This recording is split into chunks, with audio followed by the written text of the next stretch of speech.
Halo everyone, balik lagi sama gua Ruli. Di kesempatan kali ini kita akan masuk episode 3 nih, yaitu terkait dengan series Legal Officer. Jadi ini episode ketiga, yaitu membaca nomor surat atau nomor kontrak dan bagaimana sih seorang legal officer itu bekerja. Dan video ini akan jadi video yang terpendek dibanding episode-episode yang lain karena ini memang simple tapi penting.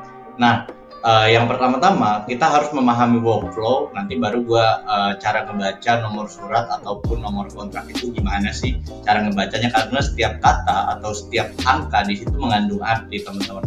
Oke, nggak berlama-lama lagi, mari kita langsung ke pembahasan. Nah, ini adalah profil singkat gua, bagaimana gua menjadi legal officer. Selalu gua ulang-ulangi bahwa gua jadi legal officer tuh di beberapa perusahaan yang pada akhirnya berakhir di Paradox Legal. Jadi legal juga ya masih mencakup bagian daripada yang kita bahas kali ini. Nah, masuk kita akan ngebahas terkait dengan roadmap. Ini bagian dari diri gua. Jadi ketika gua ngebahas sesuatu, gua pasti akan menampilkan roadmap. Nah, roadmap ini biar apa sih, Pak? Biar lo semua nggak tersesat, biar gua juga nggak tersesat. Jadi ketika kita ngebahas sesuatu, gua sarankan teman-teman harus pakai roadmap. Karena kenapa? Supaya ada jalan tunjuk, ada petunjuknya, kita mau kemana sih, mau ngebahas apa dan tujuannya mau ngapain. Nah, di sini roadmapnya ada dua. Yang pertama kita ngebahas workflow, bagaimana seorang legal officer itu bekerja. Yang kedua membaca penomoran daripada surat, teman-teman. Oke, kita masuk ke workflow-nya dulu. Nah, workflow ini ada 3 tahap, teman-teman. Yang pertama tahap awal masuk pekerjaan, yang kedua ada proses pengerjaan, yang ketiga akhir daripada sebuah pekerjaan. Nah, kita akan mulai. Jadi pertama-tama tahap awal pasti pekerjaan masuk, teman-teman. Pekerjaan masuk entah dari direkturnya, dari perusahaan lain melalui direktur, dari perusahaan lain langsung ke manajer, itu biasa tuh. Nah, ketika seorang ini mendapatkan pekerjaan, pasti awalnya dia masuk dari manajernya dulu tuh.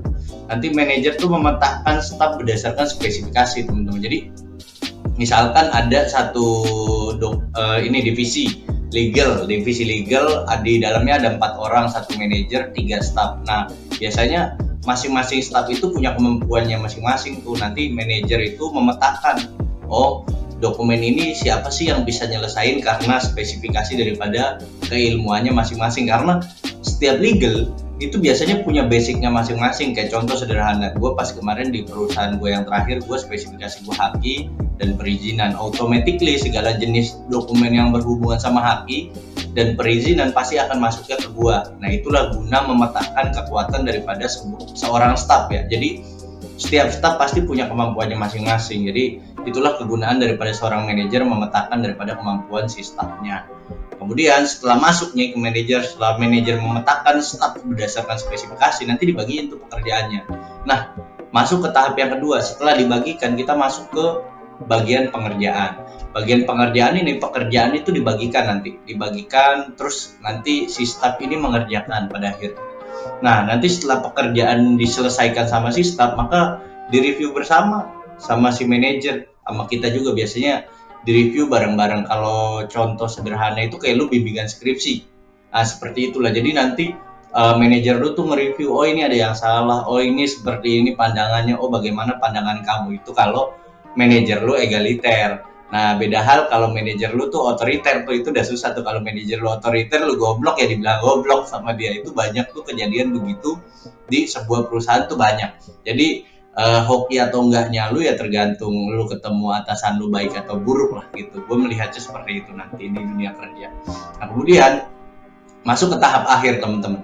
Apabila di tahap akhir ini draft yang diberikan kepada klien itu diterima, jadi udah nggak ada revisi nih, diterima, maka itu namanya proses execute. Proses execute ini itu harus diparaf sama lo, diparaf ke manajer lo, dia naik ke atas, terus nanti diparaf sama direktur lo. Itu proses execute. Nanti dokumen yang udah di-execute sama perusahaan lo dikirim ke perusahaan lawan lo atau perusahaan orang yang membutuhkan kontrak daripada kita. Itu kayak partner bisnis yang ada di kontrak tersebut. Nanti dari dia pun dia tanda tangani segala macam, pada akhirnya kita akan mendapat 2 rangkap sebuah perjanjian. Nanti perjanjian itu di scan lalu diarsipin, yang satu dilempar ke partner bisnis, yang satu kita arsip. Nah, nanti metode pengarsipan pun gue ajarin di episode 4 atau episode 5.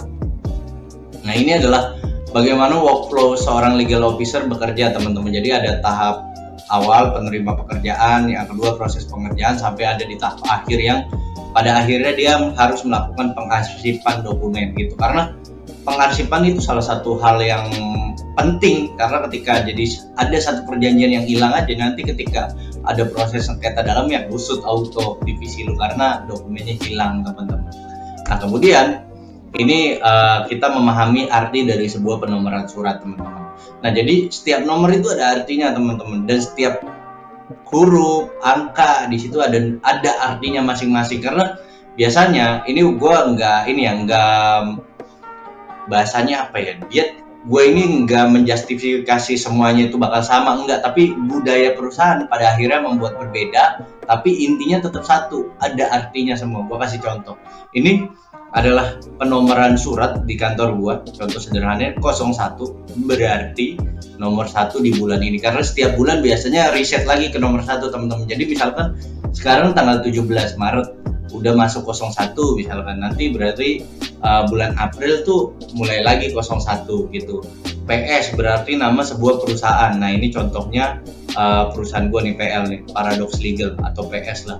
Nah di sini Paradox Legal nama perusahaan. Strip PKS ini apa? Berarti perjanjian kerjasama. Nah kemudian ada Romawi 2 strip gitu 2, nah itu berarti bulan teman-teman, bulan Februari.